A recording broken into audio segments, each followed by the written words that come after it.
విజయనగరం జిల్లా కలెక్టర్ గారికి అలాగే పార్వతీపురం మండలం జిల్లా కలెక్టర్ గారికి ఎలక్షన్ సెల్లో పనిచేస్తున్న ప్రతి ఒక్క ఆఫీసర్కి మేము విజ్ఞప్తి చేస్తున్నాం జనసేన పార్టీ తరఫున అలాగే మా ఎన్డీఏ కూటమి తరఫున వాలంటీర్లని స్థానిక ఎమ్మెల్యే దగ్గర నుంచి కింద స్థాయి వార్డు మెంబర్ వరకు కౌన్సిలర్లు అలాగే ఫీల్డ్ ఆపరేషన్స్ ఏజెన్సీ వాళ్ళు వాలంటీర్లను విపరీతమైన ఒత్తిడి చేసి రాజీనామా చేయమని చెప్పి బలవంతం చేస్తున్నారు గత వారం 10 రోజుల నుంచి.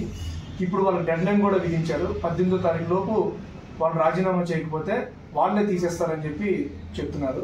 ఎలక్షన్ కోడ్ ఉన్నప్పటికీ కూడా ఈ వైసీపీ ఎవరైతే ఉన్నారో ఈ నాయకులందరూ కూడా ఇంకా వాళ్ళ ప్రభుత్వంలో ఉన్నారనే ఒక భ్రమలో బతుకుతున్నట్టు ఉన్నారు. దాన్ని ఖండించకుండా దాన్ని నిలువరించకుండా ఎలక్షన్ సెల్ ఎలక్షన్ ఆఫీసర్స్ వీళ్ళందరూ కూడా ఎందుకు నిర్లక్ష్యం వహిస్తున్నారో సమాధానం చెప్పాలి. దయచేసి దీని మీద వెంటనే తక్షణమే చర్యలు తీసుకోవాలి. నిన్నగాక మొన్న పార్వతీపురం ఎమ్మెల్యే వాళ్ళ ఇంట్లో దాదాపు 400 మంది 500 మంది వాలంటీర్లు కూర్చోబెట్టి వైసీపీ ఎన్నికల నిర్వహణ ఎలా చేయాలో వాళ్ళు ట్రైనింగ్ ఇచ్చుకుంటున్నారు, అలాగే రివ్యూ చేసుకుంటున్నారు. దాని మీద మా జనసేన అలాగే తెలుగుదేశం పార్టీ నాయకులు కంప్లైంట్ చేస్తే దాని మీద కనీస చర్యలు తీసుకోలేదు. నిజంగా ఎందుకంత చోద్యం చూస్తున్నారో అర్థం కావడం లేదు. నేను ఒకటే చెప్తున్నాను, వైసీపీ ఎవరైతే ఇంకా సానుభూతి పరులు ఎవరైతే ఉన్నారో వైసీపీ కౌన్సిలర్ కానీ ఎమ్మెల్యే కానీ లేకపోతే ఎంపీటీసీలు కానీ సర్పంచులు కానీ వార్డు మెంబర్లు కానీ మీకు మరీ అంత దురదగా ఉంటే మీ వైసీపీ పార్టీ కోసం పనిచేయాలని మీకు అంత ఆశగా ఉంటే ముందు మీరు రాజీనామాలు చేయండి. మీ కౌన్సిలర్ పదవులకి, మీ ఎంపీటీసీ పదవులకి, సర్పంచ్ పదవులకి, ఎంపీపీలకి, జడ్పీటీసీలు ఎవరైతే ఉన్నారో మీరు ముందు రాజీనామాలు చేసి ఆ తర్వాత వాలంటీర్లు రాజీనామా చేయమని చెప్పి మీరు డిమాండ్ చేయండి.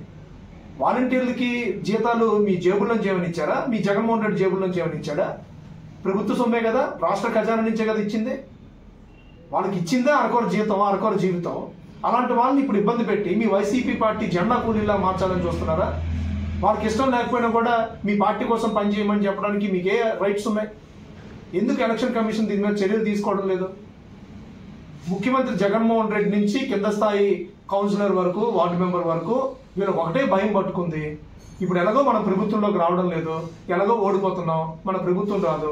సో మన ప్రభుత్వ హయాంలో ఇచ్చిన వాలంటీర్ పదవులు కూడా వాళ్ళకు ఉండకూడదు. ఎందుకంటే చంద్రబాబు నాయుడు గారు, పవన్ కళ్యాణ్ గారు, నరేంద్ర మోదీ గారు ఆ వాలంటీర్లు ఎవరైతే ఉన్నారో ఇప్పుడు 5,000 వస్తున్నది కాస్త 10,000 చేస్తామని చెప్పి హామీ ఇచ్చున్నారు. కాబట్టి మనతో పాటు మన వైసీపీ పార్టీతో పాటు ఈ వాలంటీర్లు కూడా సర్వనాశనం అయిపోవాలి, వాళ్ళు కూడా జీవితం లేకుండా పోవాలని చెప్పి ఒక కసితోని ఒక సైకో బుద్ధితోని చేస్తున్నారు. నిజంగా ఇది సైకో బుద్ధి. దీన్ని మేము తీవ్రంగా ఖండిస్తున్నాం. దయచేసి ఫీల్డ్ ఆపరేషన్స్ ఏజెన్సీ ఏదైతే ఉందో ఎలక్షన్ కమిషన్ తక్షణమే వాళ్ళని అదుపులోకి తీసుకోవాలి. వాళ్ళకి ఎలాంటి చర్యలు తీసుకుంటారో తీసుకోండి. ఎక్కడ కూడా ఏ వాలంటీర్ కూడా ఇబ్బంది కలగకూడదు, ఎవరిని కూడా బలవంతం పెట్టకూడదు. ఈవేళ రాజీనామా పత్రంలో కూడా వైసీపీ ఎన్నికల నిర్వహణలో నేను భాగస్వామ్యం కావాలనుకుంటున్నాను, అందుకు రాజీనామా చేస్తానని చెప్పి ఆ పత్రంలో రాయించవచ్చు కదా. బలవంతంగా నా వ్యక్తిగత కారణాల వల్ల నేను రాజీనామా చేస్తానని చెప్పి ఎందుకు రాయిస్తున్నారు? దయచేసి ఎలక్షన్ కమిషన్ లో పనిచేస్తున్న ప్రతి ఒక్క పై స్థాయి అధికారి నుంచి కింద స్థాయి అధికారి వరకు మేము చేతులెత్తి మొక్కుతున్నాం. వాలంటీర్లు అందరూ కూడా చాలా ఇబ్బంది పడుతున్నారు. చాలా మంది మాకు ఫిర్యాదులు చేస్తున్నారు. వాళ్ళు ఎవరికి చెప్పుకోవాలో అర్థం కావడం లేదు. ఎలక్షన్ కమిషన్ ఫిర్యాదులు చేసినా కూడా ఎలాంటి స్పందన లేదు. మేము తీవ్రంగా దీన్ని ఖండిస్తున్నాం. ముక్త కంఠంతో అన్ని పార్టీలు కూడా దీన్ని ఖండించాల్సిన అవసరం ఉంది, దీన్ని ఎదుర్కోవాల్సిన అవసరం ఉంది. వాలంటీర్లందరికీ ఒకటే చెప్తున్నాం, చంద్రబాబు నాయుడు గారు, పవన్ కళ్యాణ్ గారు, నరేంద్ర మోదీ గారు మీ జీవితాల కోసం ఆలోచిస్తున్నారు. మీకు ఇప్పుడు ఏదైతే 5,000 జీతం వస్తుందో రేపు మన ప్రభుత్వం వస్తే 10,000 జీతం చేస్తారు. దయచేసి ఎవరు వాళ్ళ మాయ మాటలు నమ్మి మీరు వాళ్ళ పార్టీ జెండా కూలీలాగా మారొద్దు. మీరు ఎలా అయితే ట్రాన్స్పరెంట్ గా పనిచేసిన వాళ్ళు ఉన్నారో వాళ్ళందరూ కూడా కంటిన్యూ అవుతారు మన ప్రభుత్వంలో. మన ప్రభుత్వం వచ్చిన తర్వాత 10,000 రూపాయల జీతం మీకు వస్తుంది. మీరు చాలా అంటే తలెత్తుకొని పనిచేసే రోజులు ముందు ఉన్నాయి. దయచేసి మీరు అందరూ కూడా ధైర్యంగా ఉండడం చెప్పి తెలియజేస్తారు.